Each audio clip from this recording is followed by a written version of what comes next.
Very intelligent move to be in the trenches with Dave Lapham, brought to you by First Star Logistics, coming to you from our studios, as always, which are as good as there is. And our guest is as good as there is. Peter King, NFL insider extraordinaire, legendary, all the work that he does on various platforms with NBC. He's a must-read. He's a must-watch. He's a must-listen. And Peter King has contacts all over the National Football League. And interesting to get his perspective on the Cincinnati Bengals with all of that information that he's able to accumulate in the National Football League. You're going to like what he has to say. It's very interesting what he has to say about the Cincinnati Bengals, about the upcoming opponent, Cleveland Browns, his projections for the seeds, the playoffs at the end of the season. Peter King. Nobody does it better. We're happy to have him.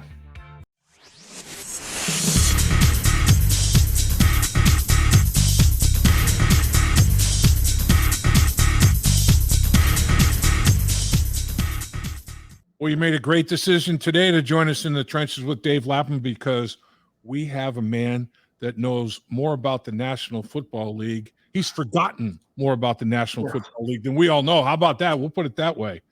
The legendary Peter King. I mean, we're talking football morning in America. We're talking football night in America with NBC. We're talking his podcast, the Peter King podcast. It goes on and on. You have done a masterful job of creating more than 24 hours in a day, I think. I don't know, Dave. I mean, you are all too nice, but yeah, it's been a fun summer. I got to 19 camps, did not get to Cincinnati, but I got to quite a few training camps and saw a lot of teams, a lot of people. So I feel like I'm ready for this season. And look, this is about as hard a year as I ever had in trying to predict who's going to be any good, because especially in the AFC, it's so loaded. I just, you could pick them out of a hat. I mean, there were teams that I didn't pick to make the playoffs, Miami and the Chargers, who I think could make significant playoff runs. So It's going to be kind of a weird year, I think, in the AFC particularly. Speaking of that, I saw your seed projections. You have Jacksonville, the number one seed, and that's the first time I saw Jacksonville seeded that highly. But your reasoning makes total sense. Give us the reasoning why you have Jacksonville as the number one seed.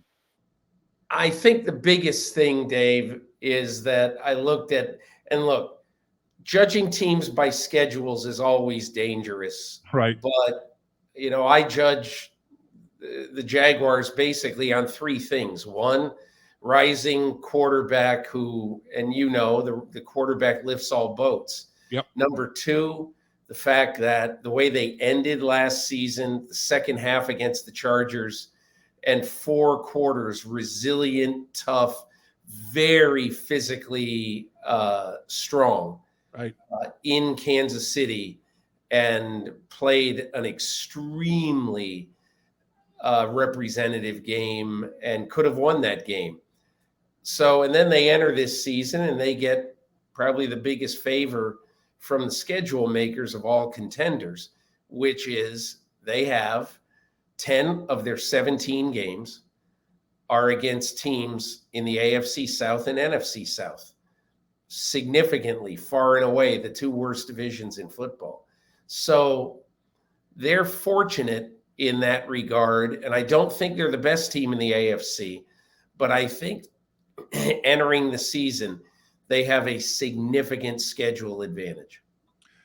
I concur 100%. And anybody that doesn't believe coaching is important, talk to Trevor Lawrence, because, I mean, you go from the situation that he was in as a rookie to the bounce back that he had, a rookie with Urban Meyer, the bounce back that he had with Doug Peterson.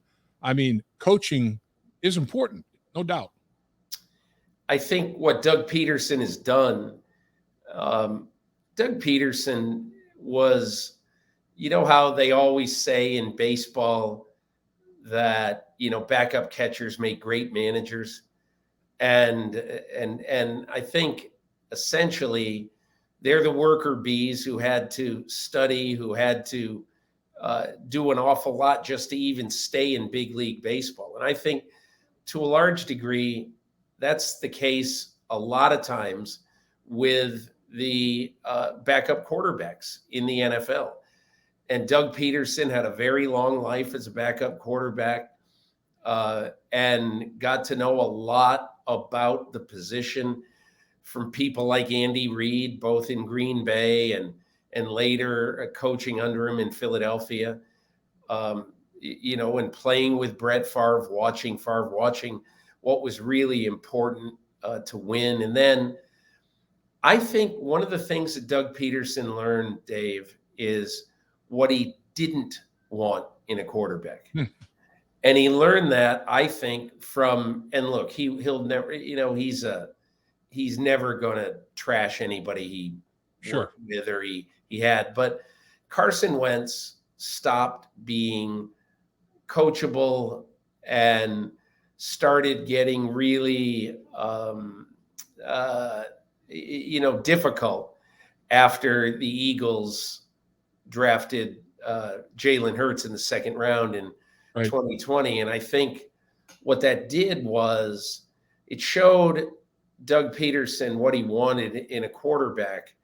And when he moved to Jacksonville, he found that Trevor Lawrence wanted to be coached.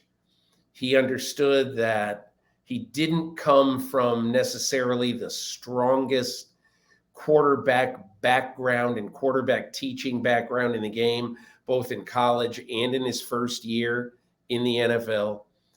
And so I think he has settled into a really good situation, Trevor Lawrence and Doug Peterson.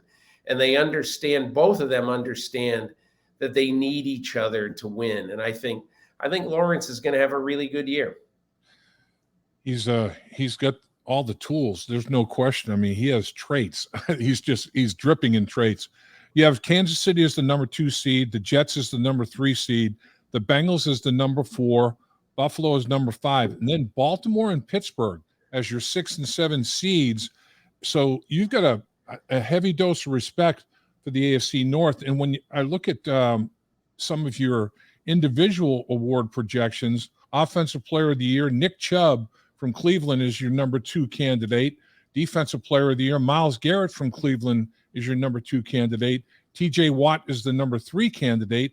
Offensive Rookie of the Year, Zay Flowers with Baltimore. So, I mean, you've got the AFC North sprinkled throughout, as well as having 3 teams making the playoffs. But then your offensive and defensive player of the year candidates with Cleveland are very high. How close did you come to putting Cleveland in the mix for a seed?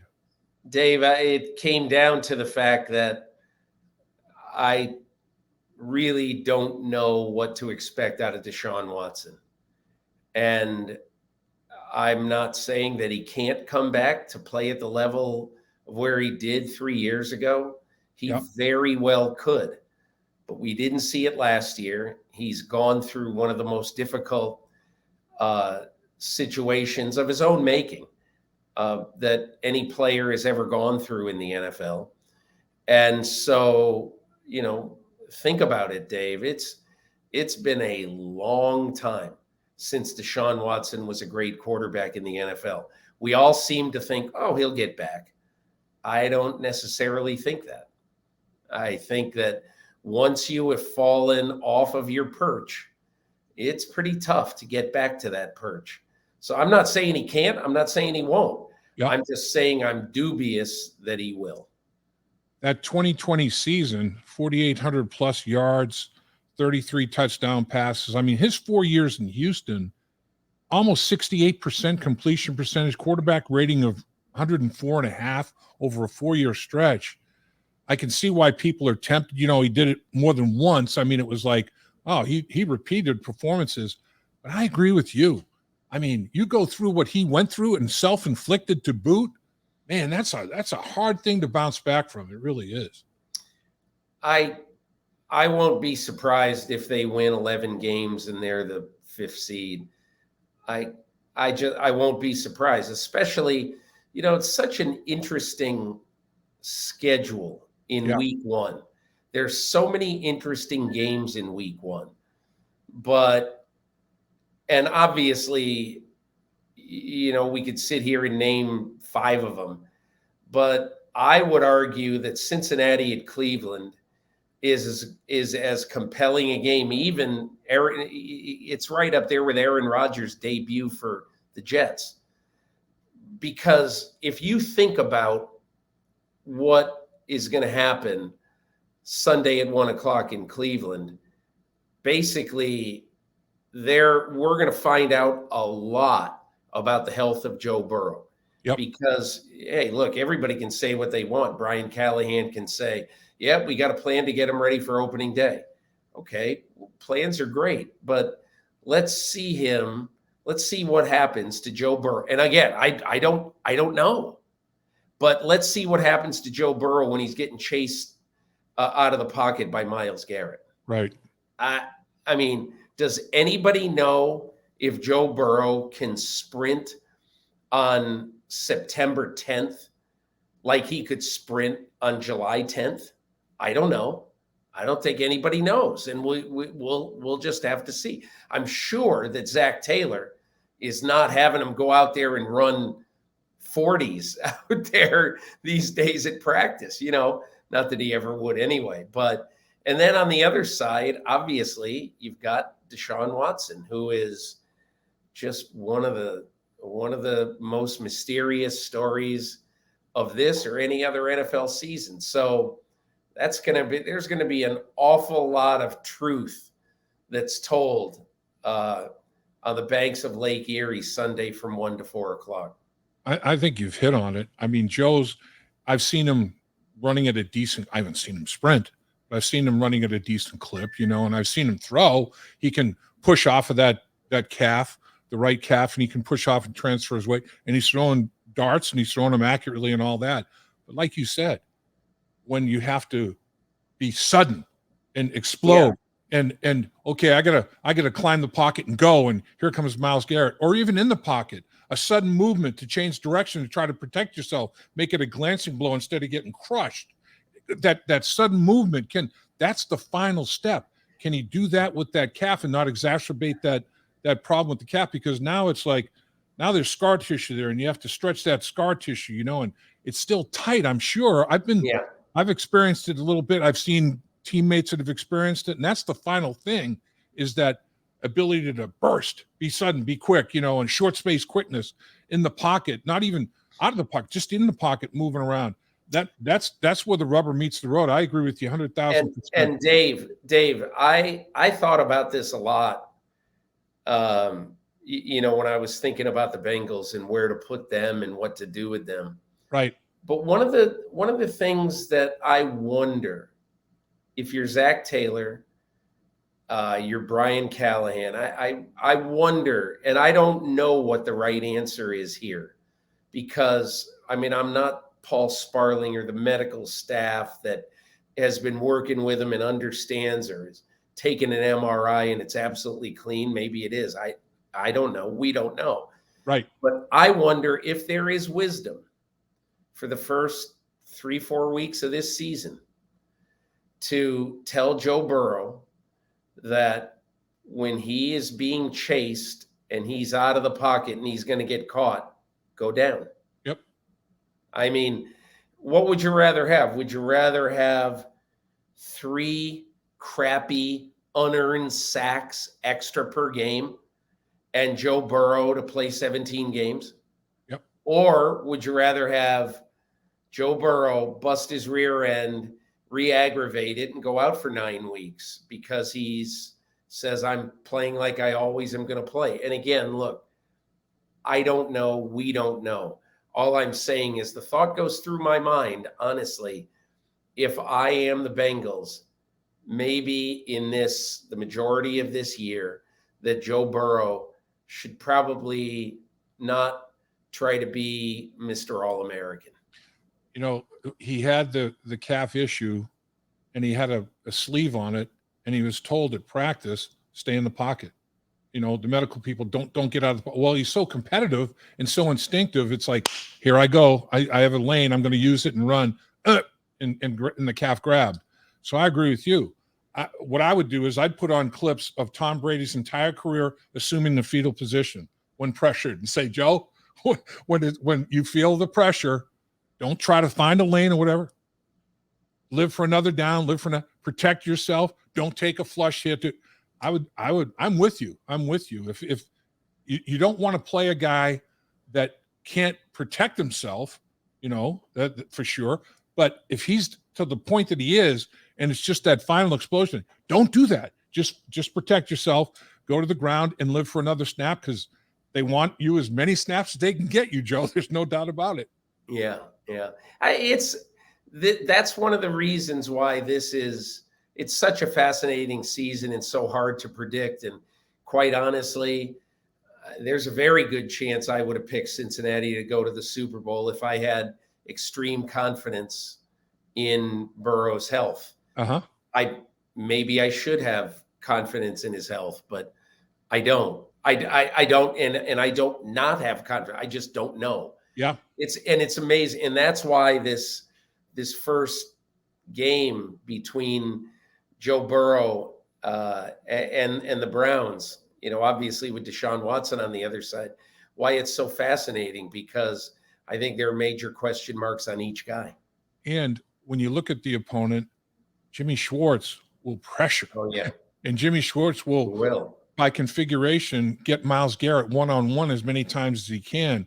So now you're going against a very talented coach, coordinator with the schematic, with players in that schematic. It's like, man, this ain't no pushover, man. Yeah, but you know what? I would also say this, Dave. I'd also say this. Based on Lou Anarumo's history of frustrating Patrick Mahomes, which he has done many times, based on that, I would say if I'm Kevin Stefanski, if I'm Deshaun Watson, I don't really know what I'm going to see out of the Bengals either. And I know that history says, the Bengals, Burrow's lost 4 of his 5 starts against the Browns. And so advantage Cleveland, and I totally get that.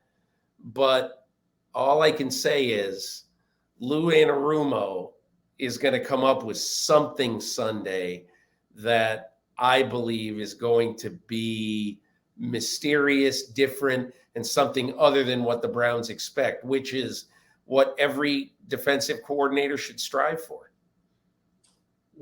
Besides Joe Burrow, when you're talking with everybody, a lot of your contacts around the league about the Cincinnati Bengals, Joe Burrow is probably first and foremost.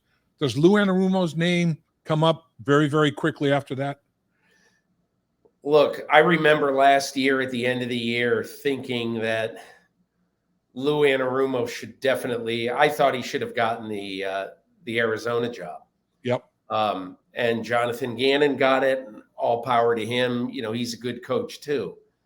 But if I'm the Arizona Cardinals, if I'm a team that is down, okay, and I'm a team that is going to need some, is going to need some X and O power to win games while we build up our roster, I think I'm just really surprised by now that he hasn't had more traction in trying to get a job. I'll tell you, when I talk to teams, when I talk to GMs, and when I go to training camps, I say, who do you like? Who don't you like? I'll tell you what came up a lot about the Bengals. What came up a lot is, has Orlando Brown solved for a long time the left tackle question of the Bengals? And I think he probably has.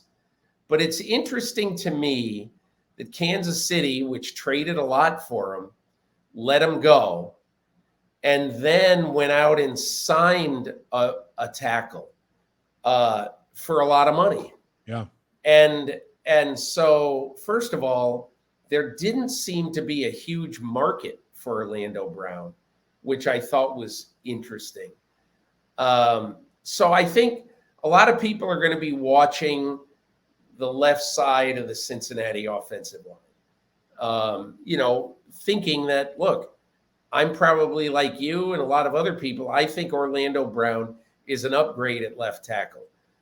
But he really, really needs to be for this team to, to be good. And so I think if I were to say one or two other things that people are going to be looking at with the Bengals, I think that when you look at this defense, one of the things that has impressed me is that they have gone out and they have gotten players who've played better in Cincinnati than they played in their former spots. Okay. Huh. And I'll say, and I'll use Mike Hilton as one of them. I'll use BJ Hill definitely as one of them. To me, BJ Hill, that's one of the great trades in recent years in the NFL. In trading the the Ohio State center who hasn't amounted to much. Yeah, Billy Price.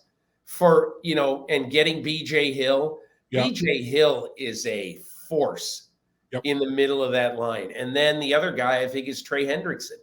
Trey Hendrickson has been a better Bengal consistently than he was a Saint. So I think you got to give credit to Duke Tobin.